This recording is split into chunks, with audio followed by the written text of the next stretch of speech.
And then lastly, I'll tell you about something that happened to me back. I mean, like I said, my IT background, and you don't need an IT background to think like this. My IT background, just from dealing with people, I learned a long time ago. Many people have different accounts, and sometimes the accounts don't have their name. I mean, I just saw that, so it's not that doesn't even surprise me. And for some people, it does that aren't that into computers and stuff. I can understand them going, why would you have a separate account? I mean, you got your account, that's the one you use, it's got your name on it, you don't really need to have another account, blah, blah, blah. I don't know why. Some people that spend a lot of time in the internet, they just want to have a different account for whatever reason. Back when I was doing the Vermilion Creek hunt, and after I posted my videos, I had a YouTuber who was, first of all, the account was kind of odd. It had nothing to it. It was like it had been set up a month earlier. It had a couple of really strange videos. They were like stock film of, a chipmunk, like I'm making this up entirely, but I'm trying to give you the gist of how emotionally it came through to me. It was like one of the videos would be in essence, what do you call a little guinea pig on the wheel running? It's just stock footage. I had 2 views or something. And then there would be another video of like a mountain climber, a cartoon of a mountain climber falling off a cliff or something, 3 views. You're kind of going, okay, well, kind of a weird YouTube page. And the person would say things like, I watched your video on when you were walking up Vermilion Creek. Did you happen to notice the eagle in the sky above you? And I'm kind of like, remember, I'm making this up, but it's giving you the sense that this person was imparting to me. And I'm kind of like going, well, I mentioned I saw a magpie, but no, I can't really say I saw an eagle above me. Then I get a response, oh, I guess the nest have fallen, And I'm like, the nest has fallen? I guess so. I don't know what that means. He was always, assuming as a he was always kind of giving me the feeling he knew more about what I was doing than I did. That he kind of had a bigger understanding of the situation. And his name account changed. And then his account went away. So we had these very brief little thing where this person kind of tweaked me, kind of gave me that sense they knew something I didn't know about where I had been. And I'm kind of thinking to myself, who are you? You ever been out there walking up Vermilion Creek? I doubt it, but I don't know. I mean, I'm sure they didn't. It wasn't a big deal. It didn't freak me out or anything, but it just reminded me. But it just reminded me that a lot of people on the internet do a lot of interesting or strange or stupid or funny things when it comes to accounts for various reasons. And there was one other YouTuber that did a very similar thing. It might have even been the same person, because it was a very similar scenario with these kind of cryptic questions that kind of inferred they knew something I didn't know. And, when it all washed out, it didn't mean a thing. I just thought, boy, someone has too much time on their hands. But that was it. It just reminds me that, people set up accounts and kind of go around and play games with other people. If in fact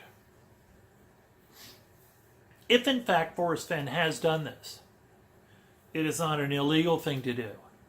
It is not morally wrong to do. It's not unethical, in my opinion. Forrest Fenn does not have to tell everybody what he's doing as an American citizen online. If he has other accounts that he sets up, you can set up an account, then destroy the account. You could have an account that says you're Crow, get rid of the Crow account, set up another one that says you're Hermes, get rid of that one, set up another one where you're Zeus, get rid of that one. And if he's doing something like that, first of all, it's not uncommon at all that he would be doing that. He doesn't owe us anything. He doesn't have to let you know he's Forrest Fenn every time he goes into a vlog or blog site. He could have very good reason to not always want to tell you that it's him when he goes into a vlog or blog site. Because when Forrest Fenn makes the scene, everybody stops talking. the whole level of it, everything goes out the window. Within the community of searchers, he has this kind of, well, of course, he's the guy that started and is still doing the whole thing. By the way, before I go, but I just want to say I just don't think it's anything big deal about it. So when people kind of going, what are you talking about that he would be doing that? That's just crazy. No, it's not crazy at all. In my world, it's normal as heck.